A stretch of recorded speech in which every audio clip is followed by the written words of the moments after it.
નમસ્કાર, જય ભારત, જય કિસાન. શું કંપની રાજ પાછું આવી રહ્યું છે?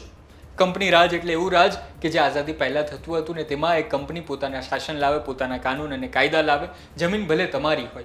અને આવું અત્યારે સુરેન્દ્રનગરના ખેડૂતો કહી રહ્યા છે કે હા, કંપની રાજ પાછું આવી રહ્યું છે. અને હવે સુરેન્દ્રનગરના ખેડૂતોની સાથે સાથે સુરેન્દ્રનગરના જે જમીનને ચાસીને જેમાંથી મીઠું ઉગાડે છે તેવા અગરિયાઓ પણ આ કહી રહ્યા છે કે કંપની રાજ આવી રહ્યું છે. અગરિયાઓ અત્યારે ખૂબ ગુસ્સામાં છે, લડી રહ્યા છે HSL સામે. આ HSL એ જ છે કે જે ભારત સરકારનું, કેન્દ્રીય સરકારનું જાહેર સાહસ છે, હિન્દુસ્તાન સોલ્ટ લિમિટેડ, અને તેની સામે અત્યારે ખૂબ ગુસ્સે છે. આ અગરિયાઓ જે અંગ્રેજના સમયથી 1872માં જ્યારે સુરેન્દ્રનગરમાં પહેલી વાર એક ફેક્ટરી ખુલી અને ત્યારથી તેઓ અહીં મીઠું પકવી રહ્યા છે, પેઢી દર પેઢી કામ કરી રહ્યા છે, તેઓ અત્યારે ગુસ્સે છે. અને તેનું કારણ શું છે?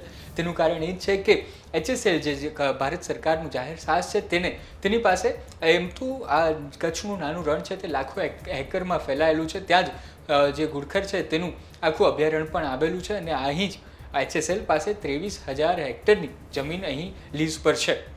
અને આમાંથી જે 5,000 એકરની જે કંપની, જે લગભગ 20 કિલોમીટર જેટલી જગ્યા થાય છે, તે આ કંપની કોઈ ખાનગી કંપનીને લીઝ પર આપી રહ્યું છે, સબ લીઝ પર આપી રહ્યું છે.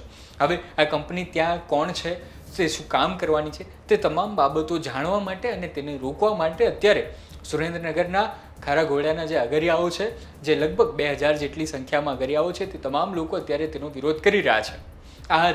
અત્યાર સુધી આ હતું મુખ્ય કારણ જેના કારણે આ લોકો વિરોધ કરી રહ્યા છે. હવે આપણે એની સાથે બીજી પણ વાત કરીએ. આ એ જ HSL કંપની છે જે ભારત સરકારનું જાહેર સાહસ તો છે જ, પણ સાથે તેણે ગાંધીજીનું પૂતળું મૂકવા માટે પણ તે આ અગરિયાઓને જગ્યા નથી આપતી. આ અગરિયાઓ 8 મહિના સુધી આ કચ્છના રાના રણમાં આવે છે, ટેમ્પરરી વસાહત જેવું ઘર બનાવે છે અને ત્યાં જ તેઓ રહેતા હોય છે અને જમીનને ઉલેચે છે. આકરો તડકો હોય કે કડકડતી ટાઢ હોય, તેઓ ત્યાં 8 મહિના રહે છે, જમીનને ઉલેચે છે, તેમાંથી મીઠું પકવે છે અને પછી HSL જ સામાન્ય રીતે ત્યાંથી તે મીઠું જે છે તેને બીજા ભારતના રાજ્યોમાં પહોંચાડતું હોય છે. આ ગુજરાત જે ભારતના મીઠાનું લગભગ 70% જેટલું જે છે આખું જે પ્રોસેસ થાય છે તેમાંથી 35% જેટલું તો આ સુરેન્દ્રનગરમાંથી જ બનતું હોય છે, આ કચ્છના નાના રણમાંથી જ બનતું હોય છે. અને જેમાં મુખ્ય ફાળો આ જે ખારા ઘોડા જગ્યા છે ત્યાંના અગરિયાઓનો હોય છે. અને તે લોકો અત્યારે વિરોધ કરી રહ્યા છે કે ખાનગી કંપનીને તમે ભાડે ના આપી શકો, કારણ કે ખાનગી કંપની તે શું કામ કરવાની છે, તે ખાનગી કંપની કોણ છે, તે ટ્રાન્સપરન્સી HSL રાખી નથી. અને આવો પહેલાં નહીં, આની પહેલાં પણ ઘણી બધી વાર HSL સાથે અગરિયાઓનો વિરોધ થતો રહ્યો છે. અત્યારે આપણે અગરિયાઓ માટેના જે કામ કરી રહ્યા છે તે આગેવાનને સાંભળીએ. અને અગરિયા એક ભાઈ છે, તેઓ પણ શું કરી રહ્યા છે, દિલુભાઈ તેમનું નામ છે, તેઓ શું કરી રહ્યા છે તે પણ સાંભળીએ. નમસ્કાર, મારું નામ બચ્ચુભાઈ એ દેગામાં અગરિયા મહાસંઘના પ્રમુખ તરીકેની જવાબદારી સંભાળું છું.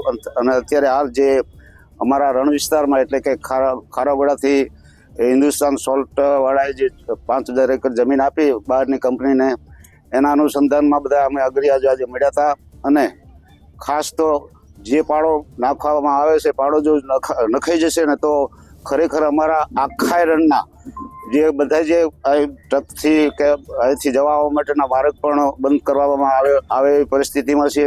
એટલે અગાઉ આ બધી અમે એના માટે બધા ભેગા થઈએ અને ધારાસભ્યશ્રીને પણ જાણ કરીએ, પણ ધારાસભ્યએ અમને વિશ્વાસ આપ્યો કે કાલે અમે આવીશું અને આ વિષય ઉપર જે કંઈ જે રીતે પ્રશ્ન હલ થાય એવો પ્રયાસ કરશું. અને બાકી તો જો કદાચ આ કંપની હશે ને તો આવી હશે ને તો ખરેખર અમારા આખા ટોટલ રણના અગરિયાના મોટા પ્રમાણમાં નુકસાન કરે તેમ છે. હિન્દુસ્તાન સોલ્ટ લિમિટેડ દ્વારા અગરિયાઓને કનગડક કરવામાં આવે છે અને કંપનીને ભાડા પેટે જમીન આપવામાં આવી છે, શું કહેશો એ બારામાં? તો ખાસ તો એવું કે અમને 10 એકર જમીન માટે જો સરકારશ્રી અમને ભાડા પેટે નથી રિન્યુ કરી આપતા તો આ કઈ રીતે હિન્દુસ્તાન સોલ્ટે જે જમીન 5,000 એકર જમીન જે બહારની કંપનીને આપી દીધી તો કયા બેઝ ઉપર એ આપી શકે?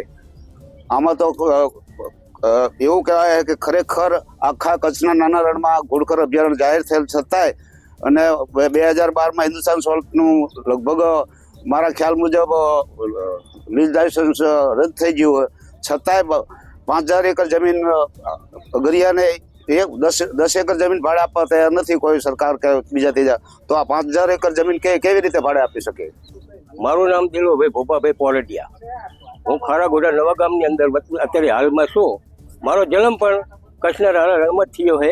1967માં મારો જન્મ થયો છે અને અમે 4થી 5મી પેઢીથી આ ખારાગોડા નવા ગામની અંદર મીઠો પકવી છે.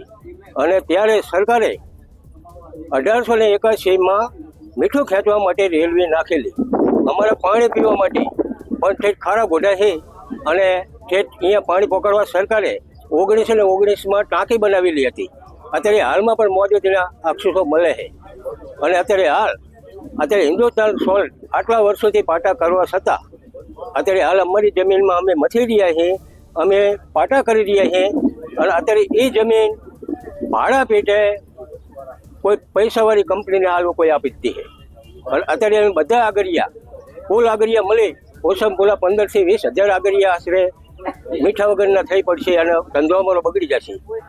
એટલે અત્યારે હાલ ગમે તેમ કરી અને સરકાર આ જમીન ભાડે ન દઈ શકે અને ભાડે દેવાની જમીન પણ નથી. કારણ કે રજવાડી વખતમાં આ મીઠું પકાવવા માટે આ જમીન આપવામાં આવેલી હતી. અને અત્યારે હાલ આ જમીન આ એમની ભાડા પેટે આપે કે અથવા વેચી નાખતા હોય એ એમનો ગમે તે એગ્રીમેન્ટ હોય એ અમને ખબર નથી. અત્યારે હાલમાં અહીંયા 20 થી 50 ટ્રેક્ટરની અંદર હાલે છે, મોટા મોટા પારા નાખે છે અને અમારું તમામ મેઠું અત્યારે બંધ થઈ જાય એવું અમને લાગે છે. અને જાણે આ જમીન અમારે ગાંધીજી બાપુનું પુતળું બેહારવાનું હતું તો હિન્દુસ્તાન સોલ્ટવાળા ગામની અંદર ગાંધીજી બાપુનું પુતળું બેહારવાની જગ્યા પણ અમને આપેલી નહીં. અમારે બસ સ્ટેશન બનાવવું તો બસ સ્ટેશન બનાવવા માટે આ હિન્દુસ્તાન સોલ્ટે જમીન આપી નહીં. અમને ઘર બનાવવા માટે જેટલા ખેતર હતા એ ફરતા પાકા વાળા બનાવી નાખ્યા છે અને આખા ખેતરો રોકી બેસી ગયા. જ્યાં જોઈએ ત્યાં લોકો દબાણ કરવા માંડ્યું હોય. તો આ અમે સરકારને એમ કહીએ કે આ સરકારની જમીન છે કે પછી હિન્દુસ્તાન સોલ્ટની જમીન છે. એ અમને આમાં અમને રાહત થાય એવું કંઈક કરે. આ બધા આગરિયા જે 20-25,000 આગરિયા છે એ બધા રોજીરોટી વગેરે થઈ જાય છે. અને ઓછામાં પૂરો કચ્છના નાના રણની અંદર ખારાગોડાની અંદર 25 લાખ ટન મીઠું બને છે.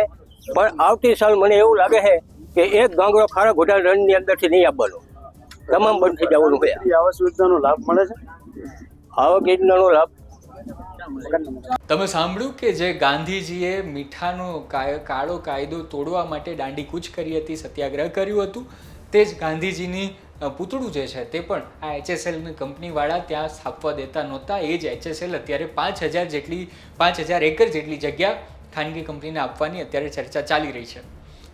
HSLએ પોતે ટ્રાન્સપરન્સી નથી દેખાડી અને તે પોતે કહી નથી રહ્યું કે કંપની કોણ છે. જ્યાર સુધી અમારી પાસે માહિતી આવી છે ત્યાર સુધી પણ અગરિયાઓ વિરોધ કરી રહ્યા છે અને ત્યાં પોલીસ પહોંચી છે અને સંભવિત રીતે પોલીસ ક્રાઉડને મેનેજ કરવા પહોંચી છે, કંપનીને બચાડવા પહોંચી છે કે અગરિયાઓને મનાવવા પહોંચી છે. તો તમામ બાબતોના દ્રશ્યો અત્યારે તમે સ્ક્રીન પર જોઈ જ રહ્યા હતા.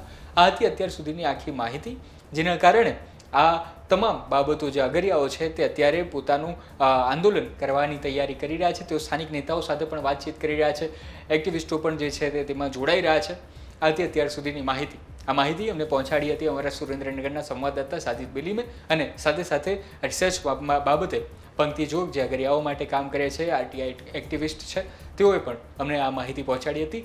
આ હતી અત્યાર સુધીની માહિતી, જેમાં અગરિયાઓ વિરોધ કરવાનું, આંદોલન કરવાની શરૂઆત કરી રહ્યા છે. કારણ કે ખાનગી કંપનીને જે કચ્છનું નાનું રણ છે, જ્યાં અભયારણ્ય આવેલું છે, જ્યાં અગરિયાઓ કેટલી સમયથી પોતે મીઠું પકવી રહ્યા છે, જ્યાં પોતાની જમીનને કોઈ ક્લેમ નથી કરી શકતું, અત્યારે પોતે HSL જે જમીન પર છે તે જમીન પણ અત્યારે હજી સુધી કાગળ ઉપર નોટિફાઈ નથી કરવામાં આવી. દસ્તાવેજી કાગળ પર તેમની પાસે આ જમીન નથી તેવું અત્યાર સુધી છે. અને તેવામાં એક ખાનગી કંપનીને સબલીઝ કરવામાં આવી રહી છે, જેના કારણે આખો વિવાદ વકર્યો છે. આથી અત્યાર સુધીની માહિતી. નવી જ્યારે માહિતી આવશે અમે તમને પહોંચાડતા રહીશું. આ વિડીયો કેવો લાગ્યો તે જરૂર જણાવજો. જોતા રહો ગુજરાત તકને. મને રજા આપો. હું છું કૃણાલ. ધન્યવાદ.